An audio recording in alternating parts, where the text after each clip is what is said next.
El dolor llegó antes que el sonido. Sentí como cada hueso de mi antebrazo se fragmentaba bajo el peso de 1000 kilos de piedra, y solo después escuché el crujido seco que reverberó entre las paredes del cañón. No grité de inmediato. El shock es así. Te roba la voz antes de que entiendas lo que acaba de pasar. Cuando finalmente abrí la boca, lo que salió fue un aullido animal, primitivo. El grito de alguien que acaba de comprender que su vida cambió para siempre en una fracción de segundo. Estaba solo, completamente solo. El desfiladero Devil's Pass no aparecía en ningún mapa turístico, y yo había sido lo suficientemente arrogante como para pensar que eso era una ventaja. Nadie vendría a buscarme. Nadie sabía dónde estaba. La roca se había desprendido de lo alto, como si la montaña misma hubiera decidido cobrar venganza por años de exploradores pisando su superficie. Mi brazo derecho quedó aprisionado contra la pared de arenisca roja, y cuando intenté liberarlo, el dolor me arrancó otro grito. Los primeros minutos fueron de pánico puro. Empujé la piedra con la mano izquierda, con las piernas, con toda la fuerza que tenía. No se movió ni un centímetro.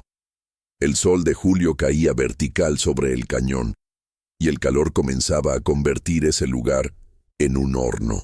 Podía sentir cómo mi sangre goteaba por debajo de la roca, tibia y pegajosa, dibujando líneas rojas sobre el polvo naranja del suelo. La sed llegó rápido, increíblemente rápido. En menos de 6 horas mi lengua ya raspaba contra el paladar como papel de lija. Tenía una botella de agua en la mochila, pero solo contenía medio litro. Lo bebí en 2 tragos desesperados, sabiendo que acababa de cometer mi primer error fatal. Cuando cayó la noche del primer día y el frío del desierto reemplazó al calor abrasador, entendí la verdad con una claridad brutal. O encontraba una forma de salir, o moriría aquí, convertido en alimento para los buitres y las hormigas del Colorado. Mi nombre es Ethan Miller. Nací en Denver en 1957. Crecí entre montañas y aprendí a escalar antes de aprender a conducir. A los 26 años, trabajaba como guía de expediciones en las rocosas, y los fines de semana me escapaba para explorar territorios que ni siquiera los mapas gubernamentales reconocían. Era joven, fuerte y estúpido. Una combinación peligrosa cuando estás solo en medio de la nada. Aquel domingo 17 de julio de 1983, salí de Ouray con una mochila ligera, cuerda, agua y un sándwich de jamón que ni siquiera llegué a comer. Le dije a mi compañero de cuarto que volvería el lunes por la mañana. Él asintió sin levantar la vista del periódico. Nadie imaginaba que 5 días después yo estaría caminando fuera de ese cañón con un brazo menos, delirando por la pérdida de sangre y hablando con fantasmas que solo existían en mi mente febril. Lo que voy a contarles no es una historia de heroísmo. Es el relato crudo de un hombre que cometió errores, que sintió miedo hasta en los huesos, que lloró como un niño perdido y que, en el momento más oscuro, tuvo que tomar la decisión más salvaje que un ser humano puede tomar: destruir una parte de sí mismo para salvar el resto. Antes de continuar, quiero pedirles algo. Si esta historia les remueve algo por dentro, si sienten aunque sea una fracción de lo que yo sentí, déjenme un comentario contándome desde qué país y ciudad nos están viendo. Suscríbanse al canal, activen la campanita y denle like si quieren que siga compartiendo estas historias de supervivencia extrema. Cada comentario me recuerda que valió la pena seguir vivo, porque lo que viví en Devil's Pass no fue solo una lucha contra la naturaleza. Fue una batalla contra mi propia mente, contra el instinto de rendirme, contra la tentación de cerrar los ojos y dejar que todo terminara. Y créanme, hubo momentos en los que cerrar los ojos parecía la opción más dulce. Ahora, respiren hondo. Lo que viene a continuación es la verdad completa, sin filtros, sin adornos. La historia de cómo un domingo soleado en Colorado se convirtió en mi descenso al infierno. La roca pesaba más que cualquier cosa que hubiera cargado en mi vida. No era solo su masa física aplastando mi brazo contra la pared del cañón. Era el peso de saber que estaba completamente indefenso. Los primeros 20 minutos los pasé en un estado de negación absurdo, como si mi cerebro se negara a procesar la realidad. Seguía empujando la piedra con la mano izquierda, intentando crear aunque fuera 1 milímetro de espacio. Mis dedos resbalaban sobre la superficie áspera cubierta de musgo seco. El brazo atrapado había perdido toda sensibilidad después del impacto inicial, y eso me aterrorizaba más que el dolor. Sabía lo que significaba. Los nervios estaban siendo destruidos, la circulación cortada. Cada segundo que pasaba era tejido muriendo, células asfixiándose. Grité pidiendo ayuda hasta que la garganta me ardió, pero el único eco que regresó fue mi propia voz rebotando contra las paredes de arenisca, burlándose de mi soledad. El sol alcanzó su punto más alto y el calor se volvió insoportable. El cañón actuaba como un horno natural, concentrando cada rayo de luz entre sus paredes estrechas. El sudor me empapaba la camisa y podía sentir cómo la deshidratación comenzaba a trabajar en mi cuerpo. Mis labios se agrietaron en cuestión de horas. La botella de agua vacía colgaba de mi mochila como un recordatorio cruel de mi propia estupidez. ¿Por qué no había traído más? ¿Por qué había asumido que esto sería solo una excursión de mediodía? La arrogancia tiene un precio, y yo estaba comenzando a pagarlo. Miré hacia arriba, buscando alguna señal de que la roca podría moverse, pero estaba encajada perfectamente en una grieta natural. La naturaleza había creado la trampa perfecta, y yo había caminado directo hacia ella como un animal confiado. Cuando el sol empezó a descender, intenté una estrategia diferente. Saqué la cuerda de mi mochila y la até alrededor de la roca, creando un sistema de poleas improvisado usando mi propio cuerpo como contrapeso. Me apoyé con los pies contra la pared opuesta y tiré con toda mi fuerza. Los músculos de mi espalda se tensaron hasta el punto de ruptura. Las venas de mi cuello se marcaron como cables bajo la piel. Nada. La piedra no cedió ni 1 centímetro. La cuerda se aflojó y caí de espaldas contra el suelo del cañón, levantando una nube de polvo rojo que me hizo toser. La tos desencadenó un dolor agudo en el brazo atrapado, y por primera vez desde el accidente, sentí algo. Un fuego líquido que recorría desde mi muñeca hasta el hombro. Los nervios no estaban completamente muertos. Todavía había sensación. Y eso significaba que todavía había esperanza. O eso quería creer. La primera noche fue un descenso al terror puro. El desierto de Colorado sufre transformaciones brutales cuando cae el sol. La temperatura se desplomó 20 grados en menos de una hora. No tenía saco de dormir, solo una chamarra ligera que había dejado en la mochila. Me las arreglé para sacarla con una mano y cubrir mi torso, pero las piernas quedaron expuestas al viento helado que silbaba entre las grietas del cañón. El brazo atrapado comenzó a latir con un ritmo enfermizo, como si tuviera su propio corazón moribundo. Podía sentir la hinchazón creciendo bajo la roca, la piel estirándose hasta casi reventar. Los escalofríos me sacudían tan violentamente que mis dientes castañeaban. Cerré los ojos e intenté dormir, pero cada vez que la inconsciencia me alcanzaba, una punzada de dolor me despertaba. Era una tortura diseñada por la naturaleza misma. Demasiado exhausto para mantenerme despierto, demasiado lastimado para descansar.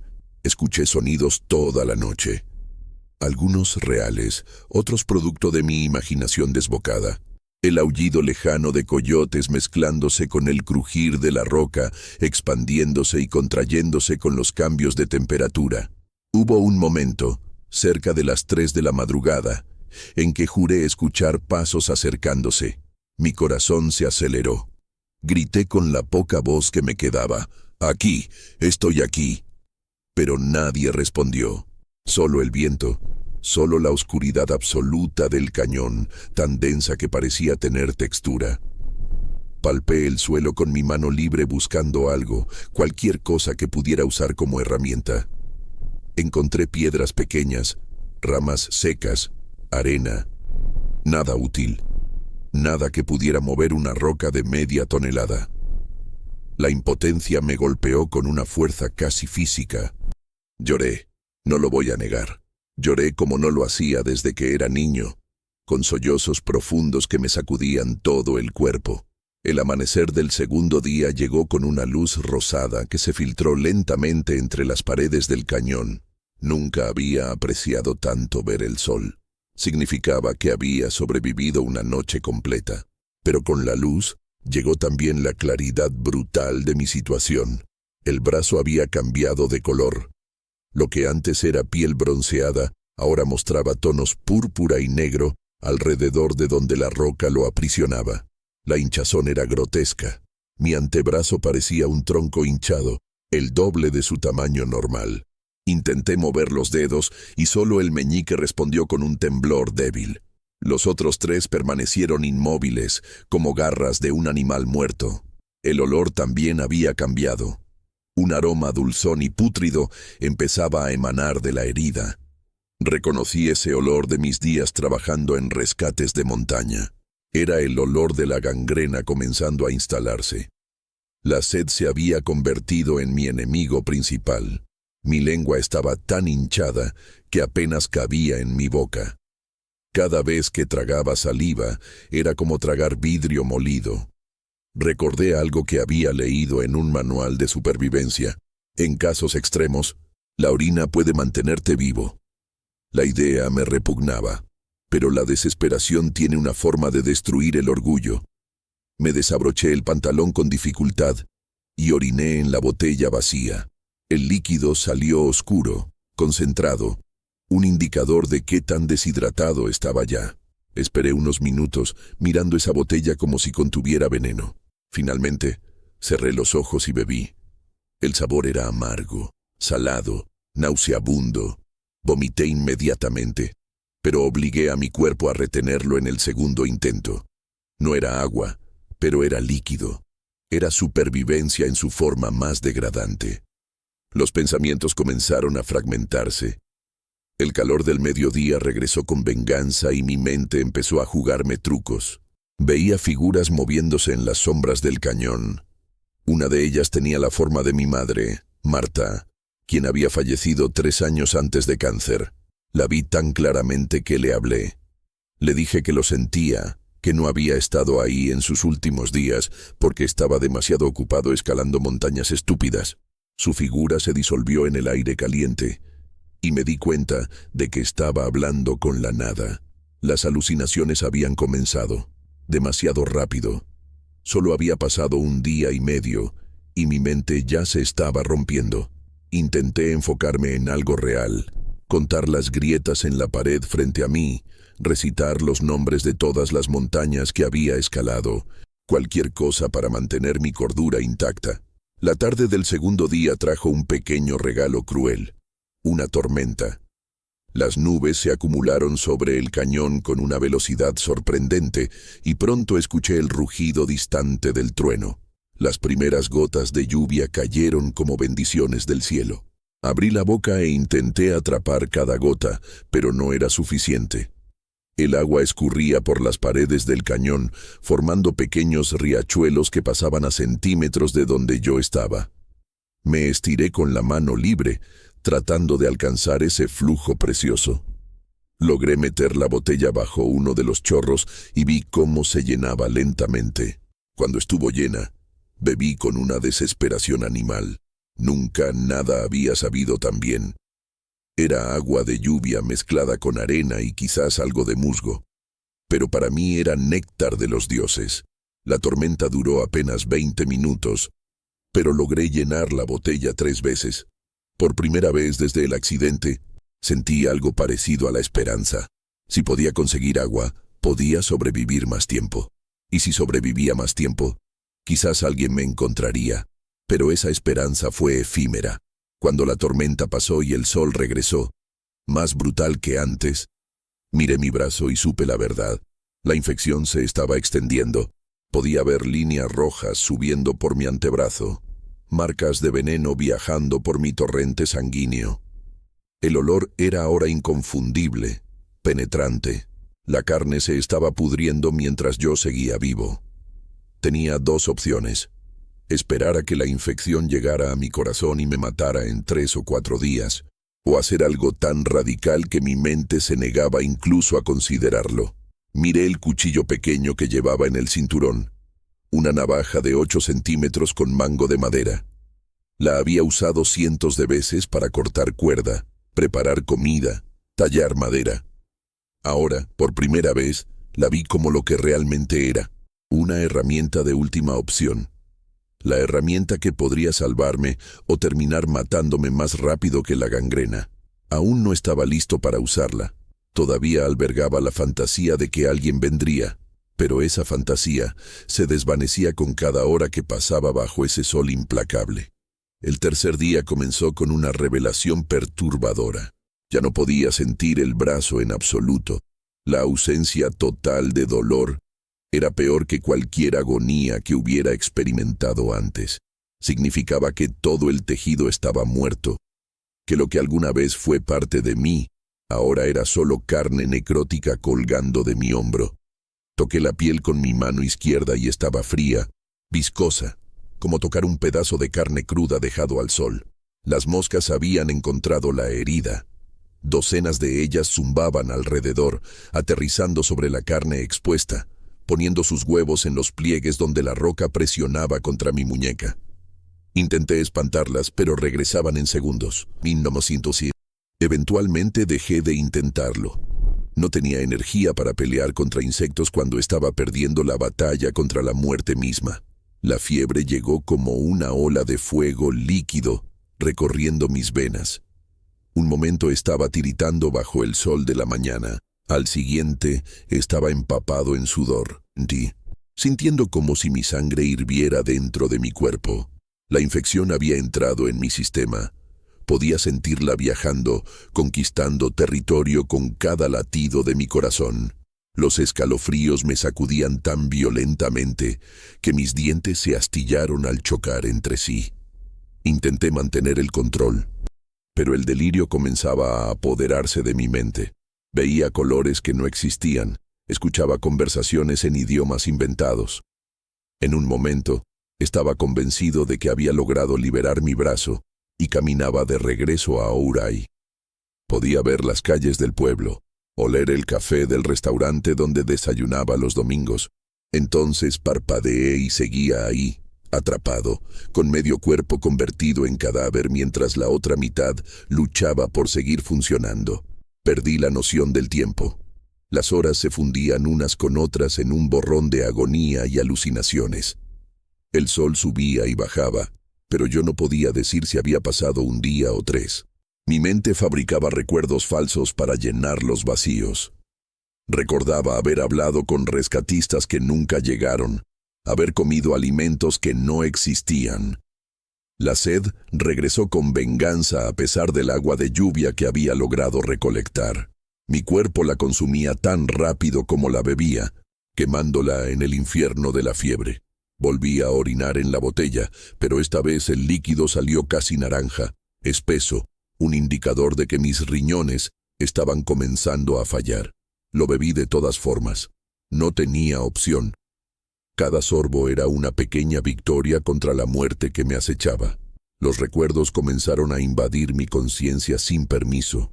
Vi a mi padre enseñándome a escalar cuando tenía 8 años, sus manos enormes guiando las mías sobre la roca.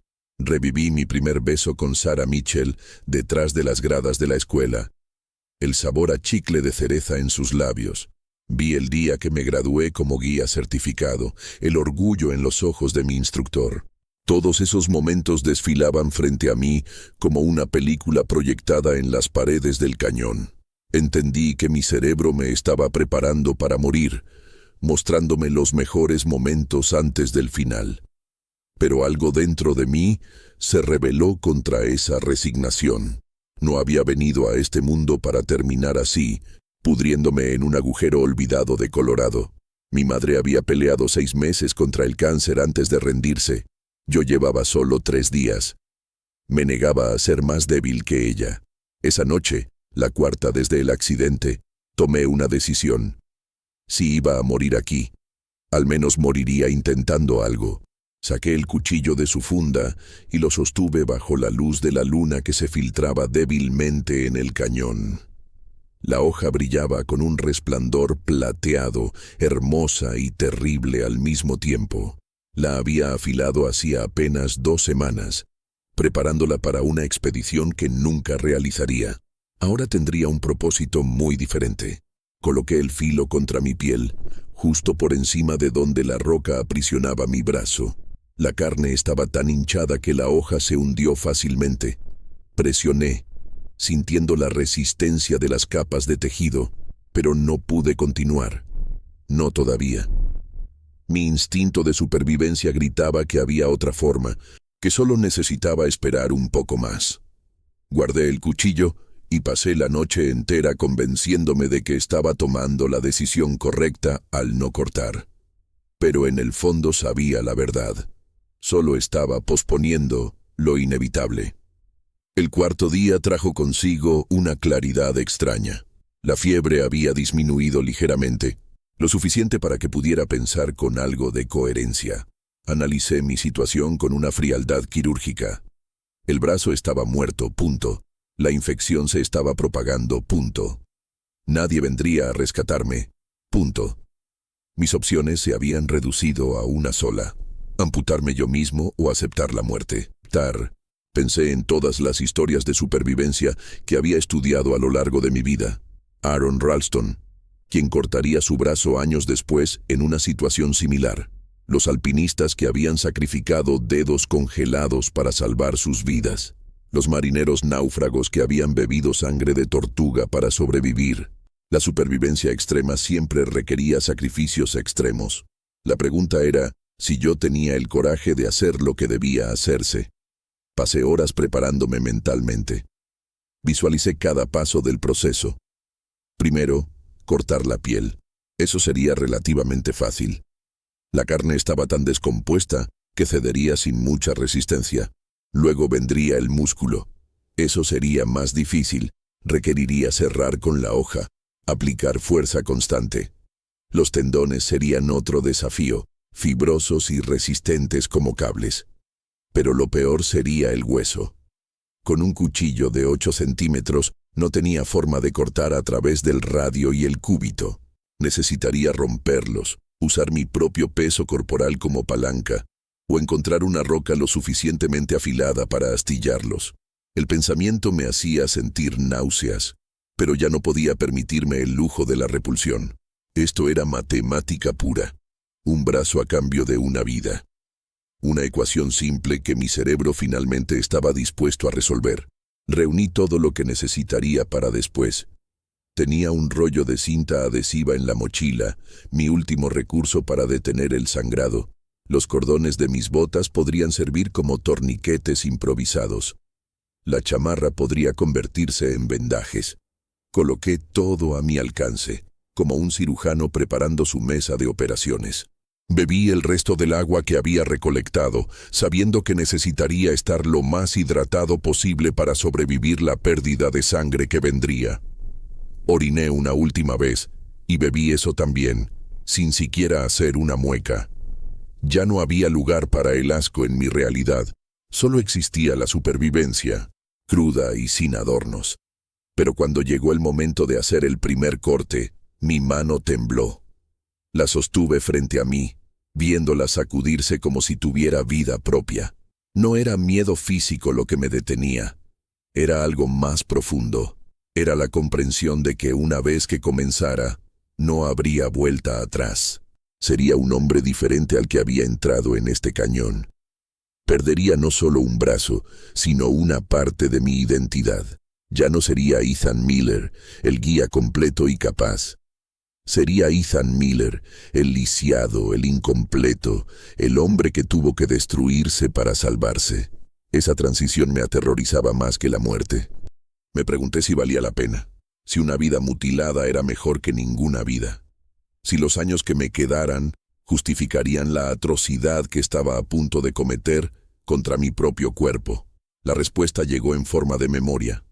Recordé una vez cuando tenía 12 años, encontré un coyote atrapado en una trampa de osos ilegal en las montañas. El animal había masticado su propia pata para liberarse, dejando un muñón sangriento pero escapando con vida. Lo había visto correr cojeando hacia los árboles, y algo en sus ojos me había impactado.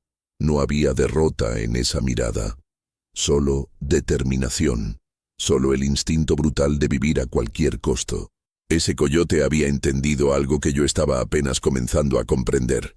La vida no pregunta si estás dispuesto a pagar su precio. Simplemente presenta la factura y espera.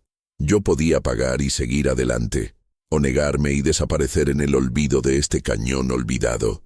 Cerré los ojos, respiré profundo y tomé el cuchillo. Esta vez, mi mano no tembló. El coyote había encontrado el coraje en su instinto animal. Yo encontraría el mío en la parte más primitiva de mi humanidad. Coloqué la hoja contra mi piel una vez más, justo por encima de la línea donde la carne viva se encontraba con la muerte. Presioné. La piel se dio con un sonido húmedo que nunca olvidaré. La sangre brotó, oscura y espesa, goteando sobre la arena roja del cañón. Había comenzado. No había regreso. Solo quedaba terminar lo que había empezado, o morir en el intento. Y mientras la hoja se hundía más profundo en mi propia carne, una parte de mi mente se desprendió, flotando por encima de mi cuerpo, observando con una calma surrealista. Este era yo. Esto era supervivencia. Esto era lo que significaba realmente querer vivir. El primer corte fue apenas un rasguño comparado con lo que vendría. La piel necrótica cedió como papel mojado, revelando capas de tejido que ya habían comenzado su descomposición. El olor que emanó fue tan potente que vomité, vaciando mi estómago sobre mi propia pierna. No había comido nada en días, así que solo salió bilis amarilla y amarga. Me limpié la boca con el dorso de la mano y continué. No podía detenerme ahora. La hoja del cuchillo encontró resistencia cuando alcanzó el músculo que aún conservaba algo de estructura. Tuve que cerrar, moviendo el filo hacia adelante y hacia atrás, como si estuviera cortando un trozo de carne dura en una carnicería. La diferencia era que esta carne era mía, y cada movimiento enviaba señales confusas a mi cerebro. No era exactamente dolor, porque los nervios estaban destruidos, pero había una presión profunda, una sensación de algo fundamentalmente incorrecto ocurriendo en mi cuerpo. La sangre fluía constantemente ahora, más de la que había anticipado. El suelo del cañón se volvió lodoso con mi propia vida goteando sobre él. Intenté recordar todo lo que sabía sobre anatomía humana de mis entrenamientos de primeros auxilios. Las arterias principales estaban más arriba, cerca del hombro. Si lograba cortar por debajo del codo, teóricamente evitaría un desangrado masivo inmediato. Pero la teoría y la práctica eran universos diferentes cuando tu propia mano sostenía el instrumento de tu mutilación. Me detuve varias veces, no por cobardía, sino por agotamiento puro. Cada movimiento del cuchillo requería fuerza que mi cuerpo debilitado apenas podía generar. Descansaba unos segundos, respiraba profundamente y continuaba. Cerrar, descansar, cerrar, descansar. Un ritmo macabro que se convirtió en mi única realidad. Los tendones fueron peores de lo que imaginé. Parecían diseñados específicamente para resistir cortes, fibrosos y elásticos como cuerdas de guitarra hechas de carne. La hoja del cuchillo se enganchaba en ellos, y yo tenía que aplicar tanta fuerza que mi mano izquierda se cubría de ampollas por la fricción contra el mango de madera. Cada tendón que cortaba producía un sonido como de cuerda rompiéndose, un chasquido húmedo seguido de una retracción del tejido. Conté 6 antes de llegar al hueso. 6 cuerdas que conectaban mi mano muerta con mi cuerpo vivo, y las corté todas con una determinación que no sabía que poseía. Para cuando el cuchillo finalmente raspó contra el calcio del radio, había perdido la noción de cuánto tiempo había pasado. Podría haber sido 1 hora o 5. El tiempo había dejado de existir de forma lineal. El hueso me miró como un desafío final. Blanco y duro, manchado con rojo oscuro, completamente imposible de cortar con mi pequeño cuchillo. Intenté de todas formas, presionando la hoja contra la superficie, tratando de encontrar alguna grieta o debilidad. Nada. El filo se embotaba contra el calcio, sin producir más que raspaduras superficiales. Mi mente trabajaba frenéticamente buscando soluciones. Recordé haber visto en documentales cómo los animales atrapados rompían sus propios huesos, retorciéndolos con violencia suficiente. También pensé en usar una roca como martillo, golpear repetidamente hasta fracturar el hueso. Ninguna opción sonaba menos que espantosa.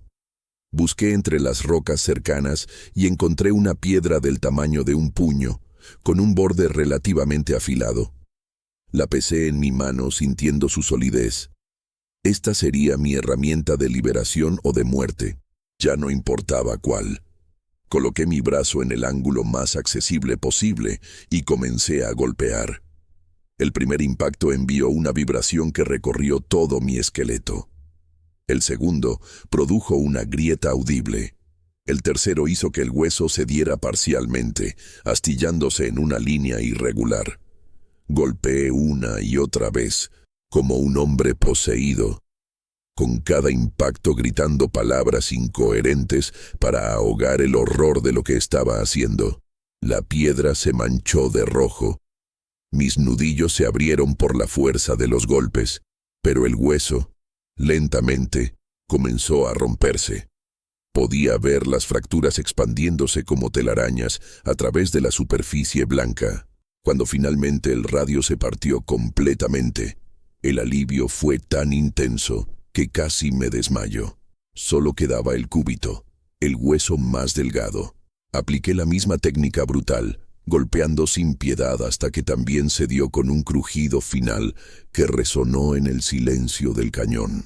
Pero romper los huesos no fue suficiente. Todavía había tejido conectivo, fragmentos de músculo que se aferraban obstinadamente. Tuve que retorcer mi antebrazo, aplicar torque como si estuviera desenroscando una tuerca oxidada. Escuché y sentí cada fibra separándose, cada última conexión rompiéndose. Mi cuerpo entero temblaba por el esfuerzo. Las lágrimas corrían por mis mejillas sin que siquiera me diera cuenta de que estaba llorando. Y entonces, después de lo que pareció una eternidad atrapado en un ciclo infinito de dolor y determinación, sentí que algo cedía. El peso sobre mi cuerpo cambió. La presión constante que había sido mi compañera durante 5 días desapareció. Mi brazo, o lo que quedaba de él, estaba libre. Me desplomé hacia atrás, lejos de la roca, y por primera vez en casi una semana, no había nada aprisionándome. Miré el muñón sangrante que había sido mi extremidad derecha, y una oleada de náusea me golpeó. Esto era real, lo había hecho realmente. Parte de mí permanecía allá, bajo esa roca maldita, pudriéndose en la oscuridad. El shock comenzó a instalarse, una niebla fría que envolvía mi conciencia. Sabía que tenía solo minutos antes de que mi cuerpo colapsara completamente. Actué por puro instinto de supervivencia. Tomé los cordones de mis botas y los até alrededor del muñón, justo por encima del corte, apretando con toda la fuerza que me quedaba hasta que mis dedos se pusieron blancos. El flujo de sangre disminuyó a un goteo constante. Arranqué tiras de mi chamarra con los dientes y las enrollé alrededor de la herida, creando un vendaje improvisado que se empapó de rojo en segundos. Apliqué más capas, más presión, usando la cinta adhesiva para mantener todo en su lugar. El resultado era grotesco. Un bulto informe de tela ensangrentada donde alguna vez hubo un brazo. Pero cumpliría su propósito si lograba moverme rápido. Intenté ponerme de pie y mis piernas no respondieron. Habían pasado 5 días en la misma posición, la circulación comprometida, los músculos atrofiados. Caí de inmediato, golpeándome la cadera contra una roca. El dolor fue distante, apenas registrado por un sistema nervioso saturado. Me arrastré usando mi brazo izquierdo y las piernas que apenas obedecían mis órdenes. Cada metro era una batalla contra mi propio cuerpo que quería rendirse, acostarse y dejar que la oscuridad llegara. pero algo en mi núcleo más profundo se negaba a ceder. Había sacrificado demasiado para morir ahora a solo metros de mi prisión.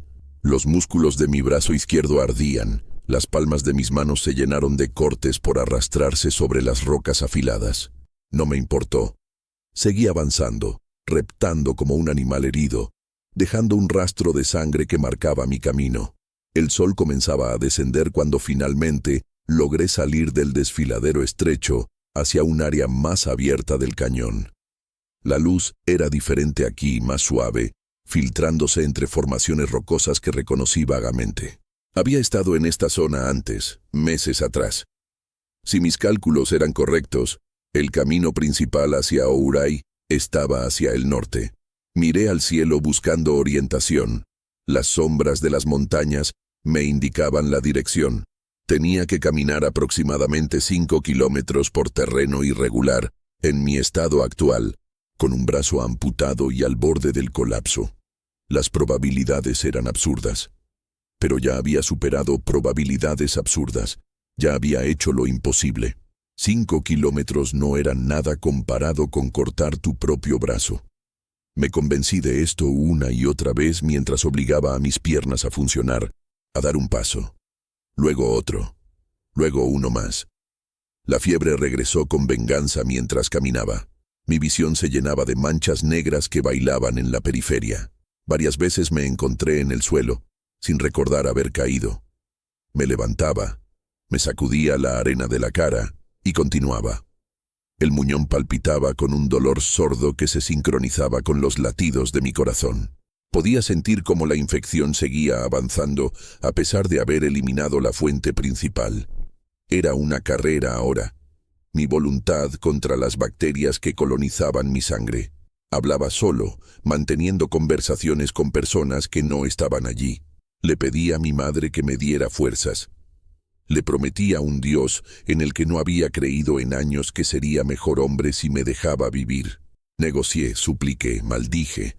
Cualquier cosa para mantener mis pies moviéndose, para no rendirme cuando cada célula de mi cuerpo gritaba que me detuviera. El cañón parecía extenderse infinitamente frente a mí, las paredes rocosas burlándose de mi avance tortuoso. Pero seguí adelante, porque la alternativa era inaceptable. Había pagado demasiado caro por mi libertad para desperdiciarla ahora. La oscuridad cayó sobre el cañón como una manta pesada, y con ella llegó el frío que ya conocía demasiado bien. Pero esta vez era diferente. Esta vez estaba en movimiento, generando calor con cada paso tambaleante. El problema era que cada vez me costaba más mantener el equilibrio. La pérdida de sangre había sido severa, y aunque el torniquete improvisado había detenido la hemorragia masiva, mi presión arterial estaba peligrosamente baja. Lo sabía por los síntomas. Visión borrosa, mareos constantes, un zumbido agudo en los oídos que no desaparecía. Mi cuerpo estaba entrando en shock hipovolémico, un término técnico para algo muy simple. Me estaba muriendo lentamente por falta de sangre.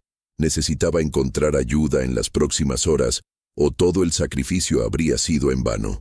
Caminé durante lo que podrían haber sido 2 horas o 6. El tiempo había perdido todo significado.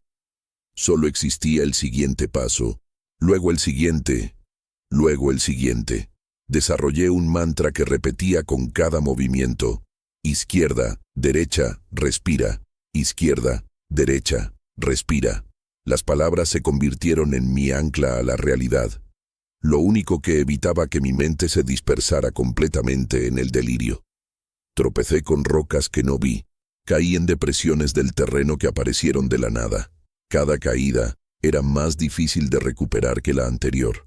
Hubo un momento en que me quedé en el suelo durante varios minutos, simplemente mirando las estrellas que comenzaban a aparecer en el cielo nocturno.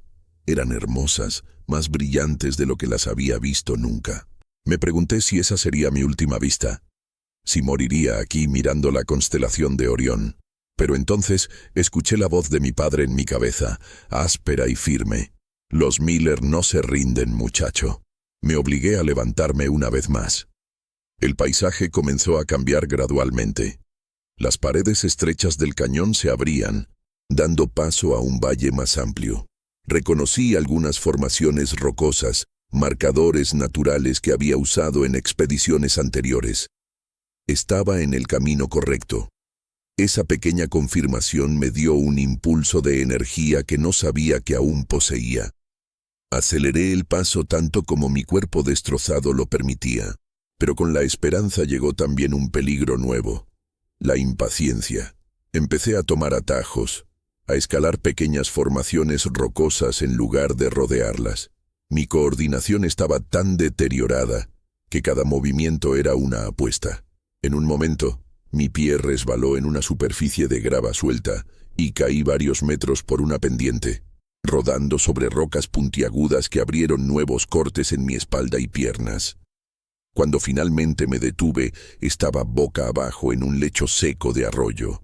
El muñón había golpeado contra el suelo durante la caída, y el dolor que explotó fue tan intenso que vi estrellas blancas detrás de mis párpados cerrados. Me quedé ahí, respirando entrecortadamente, sintiendo cómo la sangre fresca empapaba los vendajes. Había reabierto la herida. Podía sentir el líquido tibio escurriendo por mi costado. Esto era malo, muy malo. Mi cuerpo no tenía más sangre que perder. Inspeccioné el vendaje con mi mano izquierda, palpando en la oscuridad. Estaba completamente empapado. Necesitaba hacer algo rápido o me desangraría aquí, a solo kilómetros de la seguridad. Busqué entre los restos de mi chamarra, ahora reducida a tiras irregulares, y encontré un pedazo de tela relativamente limpio. Lo até encima del vendaje existente, apretando con una fuerza que me hizo gritar. El flujo de sangre se redujo nuevamente a un goteo. Eso tendría que ser suficiente. No tenía más recursos, más opciones. Solo tenía voluntad, y esa voluntad estaba siendo probada hasta su límite absoluto. Continué caminando, ahora con una cojera pronunciada por el dolor en mi pierna izquierda que había torcido durante la caída. Era como si mi cuerpo se estuviera desmoronando pieza por pieza, cada parte rindiéndose en secuencia, pero mi cerebro, delirante y febril, seguía dando órdenes. Seguía insistiendo en que podíamos llegar. Las alucinaciones se volvieron más intensas. Vi a Sarah Mitchell caminando junto a mí, con su vestido de verano amarillo que había usado en nuestro primer encuentro. Me hablaba, pero no podía entender las palabras. Solo veía sus labios moviéndose, su sonrisa reconfortante. Extendí mi mano izquierda para tocarla, y ella se disolvió en el aire. Lloré por su desaparición, lágrimas reales rodando por mis mejillas sucias. Estaba perdiendo la batalla contra la locura. Mi mente se fragmentaba bajo el peso de la trauma física y el agotamiento extremo. El amanecer del sexto día me encontró tambaleándome por un sendero que definitivamente reconocía. Era una ruta de senderismo popular que conducía hacia las afueras de Ouray.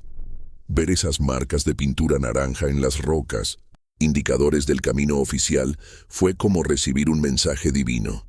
Significaba que la civilización estaba cerca. Significaba que había gente, ayuda, salvación. Pero mi cuerpo había llegado al final de sus reservas. Cada paso era una negociación con músculos que ya no querían obedecer. Mis piernas temblaban violentamente, amenazando con colapsar en cualquier momento. La visión se reducía a un túnel estrecho, con oscuridad invadiendo desde los bordes. Sabía los síntomas de un shock avanzado. Estaba en los minutos finales antes del colapso total. Tenía que encontrar a alguien ahora o nunca. Entonces los vi. 2 figuras en la distancia, moviéndose por el sendero en mi dirección. Al principio pensé que eran otra alucinación, otra trampa cruel de mi cerebro agonizante. Pero no desaparecieron cuando parpadeé. Se acercaban, reales y sólidos. Eran excursionistas, con mochilas y bastones de trekking. Intenté gritar, pero mi voz salió como un graznido áspero, apenas audible. Agité mi brazo izquierdo frenéticamente tratando de llamar su atención. Uno de ellos me vio. Se detuvo abruptamente, sus ojos ampliándose en shock. Le dijo algo a su compañero y ambos comenzaron a correr hacia mí. Vi sus expresiones cambiar de confusión a horror absoluto cuando se acercaron lo suficiente para ver mi estado. Yo debía parecer algo salido de una pesadilla, cubierto de sangre seca y fresca, con un muñón vendado grotescamente, la ropa hecha jirones, el rostro demacrado por días sin comida ni agua suficiente. «Dios mío, ¿qué te pasó?», gritó el primero, un hombre de unos 30 años con barba rubia. Su voz sonaba distante, como si estuviera bajo el agua. Traté de explicar, pero las palabras salieron confusas, incoherentes. Roca, brazo, 5 días, era todo lo que podía articular. El segundo excursionista, una mujer con cabello oscuro recogido en una coleta, ya estaba sacando un radio de su mochila. Los escuché hablar de emergencia, de helicóptero, de coordenadas. Todo sonaba irreal, como si estuviera escuchando una conversación en otro idioma. Mis piernas finalmente cedieron. Sentí que caía, pero manos me atraparon antes de golpear el suelo.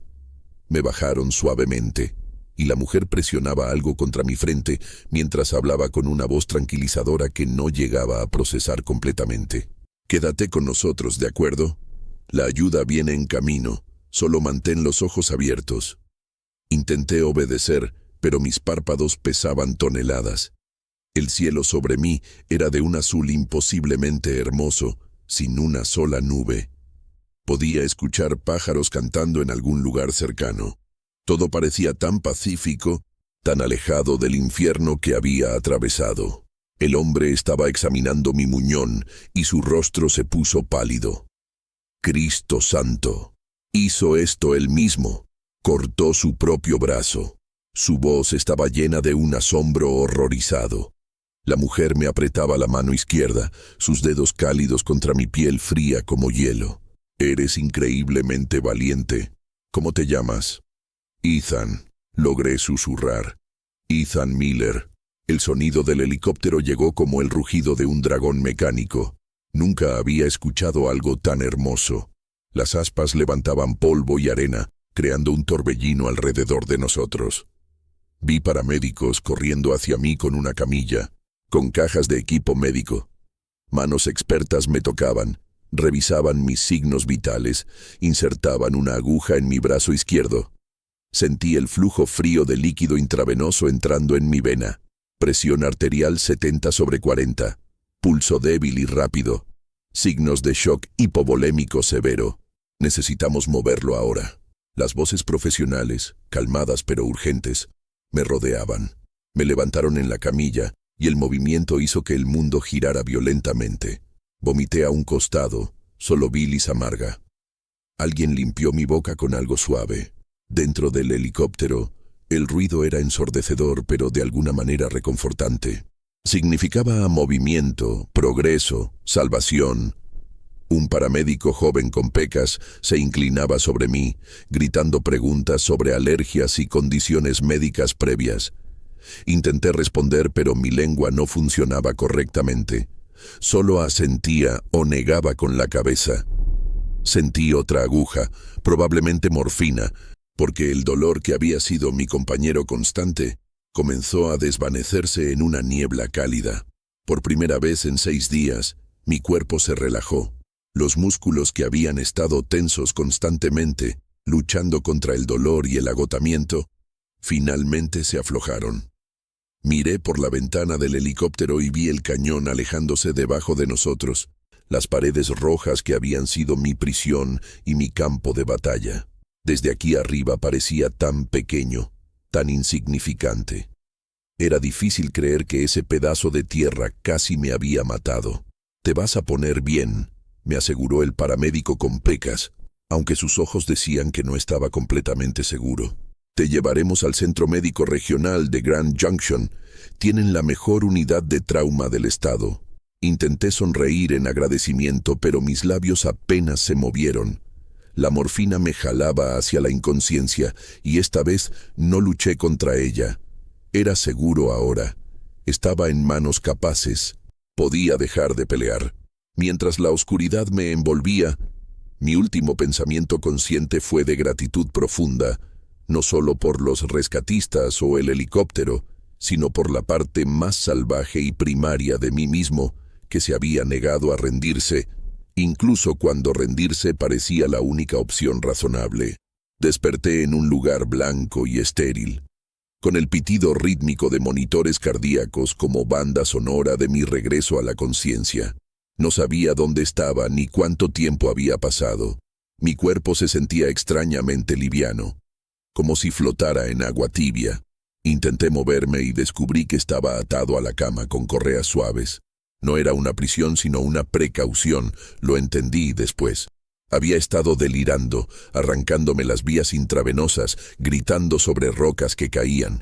Una enfermera de edad mediana con ojos amables notó que mis ojos estaban abiertos y se acercó rápidamente. «Bienvenido de vuelta, Ethan. Estás en el Centro Médico Regional de Grand Junction. Has estado con nosotros durante 3 días. 3 días. Había perdido 3 días completos de mi vida, tragados por la fiebre y la infección que casi me mata incluso después del rescate. Los doctores me explicaron todo con una franqueza que aprecié. La infección había sido masiva, requiriendo dosis agresivas de antibióticos intravenosos que me mantuvieron sedado mientras mi cuerpo peleaba contra las bacterias. Habían tenido que limpiar el muñón quirúrgicamente, eliminando tejido necrótico que yo había dejado durante mi amputación improvisada. El cirujano, un hombre calvo con lentes gruesos llamado Dr. Harrison, me mostró radiografías de cómo había quedado el hueso. «Hiciste un trabajo notable considerando las circunstancias», dijo con una mezcla de admiración y horror profesional. «Los cortes fueron irregulares, por supuesto, pero lograste seccionar todos los puntos críticos. Básicamente realizaste una amputación de emergencia bajo condiciones que matarían a la mayoría de las personas». Sus palabras se suponía que eran reconfortantes, pero solo me hicieron sentir la magnitud de lo que había hecho a mi propio cuerpo. Las primeras semanas fueron una neblina de dolor manejado con medicamentos, visitas de especialistas y fisioterapia temprana. Lo más extraño era el fenómeno del miembro fantasma. Mi cerebro insistía en que mi brazo derecho todavía estaba ahí. Sentía picazón en dedos que ya no existían, dolor en una muñeca que había quedado bajo una roca en Devil's Pass. Por las noches despertaba tratando de usar ese brazo para ajustar las sábanas, solo para encontrar vacío donde debería haber extremidad. Cada vez era como perderlo de nuevo, un pequeño shock de realidad que me golpeaba sin piedad. Los psicólogos del hospital me explicaron que esto era normal, que mi cerebro necesitaba tiempo para recablear sus conexiones neuronales, pero saber que era normal no lo hacía menos perturbador. Mi familia llegó tan pronto les informaron. Mi hermana Jennifer voló desde Seattle y mi padre condujo toda la noche desde Denver. Ver sus caras cuando entraron a mi habitación fue devastador. Jennifer se desmoronó inmediatamente, cubriendo su boca con ambas manos, mientras las lágrimas corrían libremente. Mi padre, siempre el estoico, se acercó a mi cama y simplemente sostuvo mi mano izquierda sin decir palabra. Sus ojos estaban rojos pero secos. Después supe que había llorado durante todo el trayecto en auto, pero que se había obligado a componerse antes de verme. «Pensé que te había perdido, muchacho», fue todo lo que dijo, su voz ronca por la emoción contenida. Les conté la historia completa, sin omitir nada. Necesitaban entender no solo lo que me había pasado, sino las decisiones que tuve que tomar. Jennifer se estremeció cuando describí el corte, pero no apartó la mirada. Mi padre asintió lentamente, como si finalmente comprendiera algo que siempre había sabido pero nunca verbalizado. La supervivencia requiere brutalidad. La noticia se extendió rápidamente. Periodistas querían entrevistarme, llamándome héroe y sobreviviente. Rechacé todas las solicitudes durante los primeros meses. No me sentía como un héroe. Me sentía como un idiota que había cometido el error de ir solo a un cañón peligroso sin decirle a nadie exactamente dónde estaría. Un héroe salva a otros. Yo apenas me había salvado a mí mismo después de poner mi propia vida en riesgo innecesario. La culpa me consumía tanto como el trauma. Pensaba constantemente en todas las cosas que había hecho mal. No llevar suficiente agua, no informar mi ruta exacta, no verificar la estabilidad de las formaciones rocosas sobre mí. Cada error se reproducía en mi mente como una película en bucle. La depresión llegó silenciosamente, como niebla invadiendo un valle. Al principio pensé que solo estaba cansado, que era parte normal de la recuperación, pero los días se volvieron grises y monótonos. La comida no tenía sabor. Las conversaciones con visitantes se sentían forzadas. Miraba el muñón vendado y sentía una desconexión total, como si ese no fuera mi cuerpo. Había momentos en que deseaba haber muerto bajo esa roca, porque al menos ahí no tendría que enfrentar el resto de mi vida como una persona incompleta. El psiquiatra del hospital, Dr. Chen, me diagnosticó con depresión postraumática y comenzamos sesiones regulares. Al principio me resistía a hablar, pero eventualmente las palabras fluyeron. Le conté sobre las pesadillas donde todavía estaba atrapado, donde cortaba y cortaba, pero el brazo nunca se liberaba. Le hablé del miedo constante de que esto fuera apenas el comienzo, que mi vida como la conocía había terminado para siempre. La terapia física fue brutal de una manera completamente diferente. Tenía que aprender a hacer todo nuevamente con una sola mano. Cosas simples como atarme los zapatos, abrir un frasco, cortar comida en mi plato. Todo requería nuevas técnicas y una paciencia infinita. Los terapeutas eran amables pero implacables, empujándome a intentar incluso cuando quería rendirme. Había una mujer joven llamada Patricia que había perdido su pierna en un accidente automovilístico. Ella me enseñó algo crucial. No te defines por lo que perdiste, sino por lo que haces con lo que te queda. Sus palabras se convirtieron en mi mantra durante los ejercicios agotadores. Practicaba agarrar objetos con mi mano izquierda hasta que los dedos me dolían. Aprendí a escribir con la mano no dominante, mis letras pareciendo garabatos de niño al principio.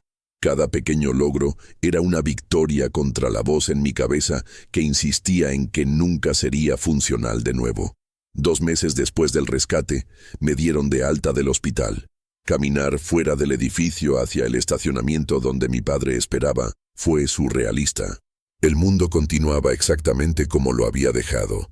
La gente iba y venía, los autos circulaban, el sol brillaba. Pero yo era fundamentalmente diferente. No solo físicamente, sino en cada nivel de mi ser. Había visto el fondo más oscuro de la experiencia humana. Había cruzado fronteras que la mayoría de las personas ni siquiera pueden imaginar. Eso te cambia de formas imposibles de articular. Durante el viaje de regreso a Denver, miraba por la ventana las montañas que alguna vez amé y sentía una mezcla compleja de reverencia y resentimiento. Ellas me habían dado tanto, pero también me habían quitado una parte de mí que nunca recuperaría. Los primeros meses en casa fueron de ajuste constante. Mi apartamento, diseñado para alguien con 2 brazos funcionales, se convirtió en un campo de obstáculos. Cambié las perillas de las puertas, reorganicé la cocina, instalé barras de apoyo en el baño. Cada modificación era un recordatorio de mi nueva realidad. Dejé mi trabajo como guía de expediciones, obviamente. Nadie contrataría a un guía con un solo brazo, sin importar cuánta experiencia tuviera. Eso fue otro golpe a mi identidad. ¿Quién era yo si no era Ethan Miller? El escalador, el aventurero, el hombre de las montañas.